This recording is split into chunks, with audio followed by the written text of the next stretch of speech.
The Poem of Utu-Hegal.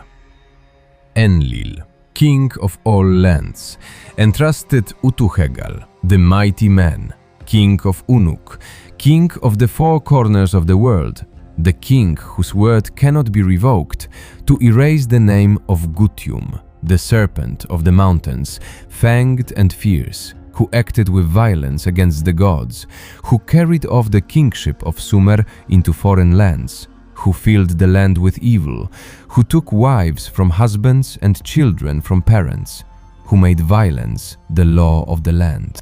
Utu-Hegal turned to his goddess Inanna and prayed to her. "My lady, lioness of battle, who fights for foreign lands, Enlil has entrusted me to restore the kingship to Sumer. Be my help." The enemy forces stood everywhere. Tirigan, king of Gutium, had taken position at the river mouths. No one came out of his city to oppose him.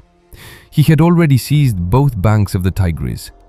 In the south, in Sumer, he cut off water to the fields, and in the highlands, the roads. Because of him, grass grew thick over the country's paths. But the king, endowed with the power of Enlil, chosen by Inanna in his heart, Utu-Hegal, the mighty warrior, went out from Unug to fight him and set up camp at the temple of Ekur. He said to the citizens of his city, "Enlil has given Gutium into my hands, and my lady Inanna will be my help. This matter has been declared sacred, and to me has been assigned Gilgamesh, son of Minsun, as the guardian of order." The people of Unug and Kulaba rejoiced and unanimously followed him. He arrayed his elite troops.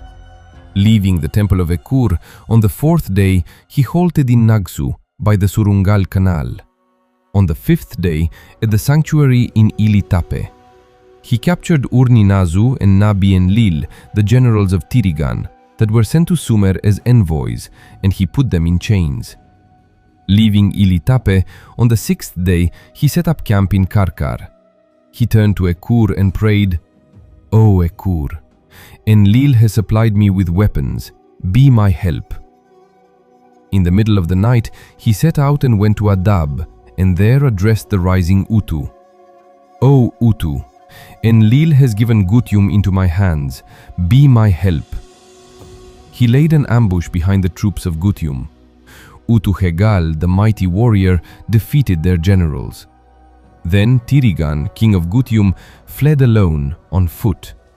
He thought to take refuge in Dabrum, where he ran to save his life. But the people of Dabrum, knowing that Utu-Hegal was a king endowed with Enlil's authority, did not let him go. A messenger of Utu-Hegal seized Tirigan together with his wife and children. He was put in chains, his eyes were bound. He was thrown at the feet of Utu-Hegal, and he placed his foot upon his neck. Thus he crushed Gutium, the serpent of the mountains, and he restored the kingship to Sumer. Commentary. The poem about the victory of Utu-Hegal over Gutium is an early example of Mesopotamian royal ideology. The text reflects the idea of kingship as a divine appointment and of war as the restoration of cosmic order. The enemy is deliberately demonized, while the ruler appears as the chosen one of the gods who restores legitimacy and balance to the world.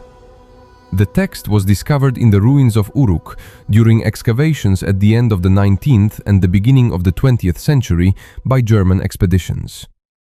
It survives not in an original copy from the time of Utu-Hegal, circa 21st century BCE, but in later Old Babylonian copies, 19th to 18th centuries BCE. The decipherment of the text became possible through the development of Assyriology in the 20th century. A significant contribution to the study of Sumerian literature was made by Samuel Noah Kramer.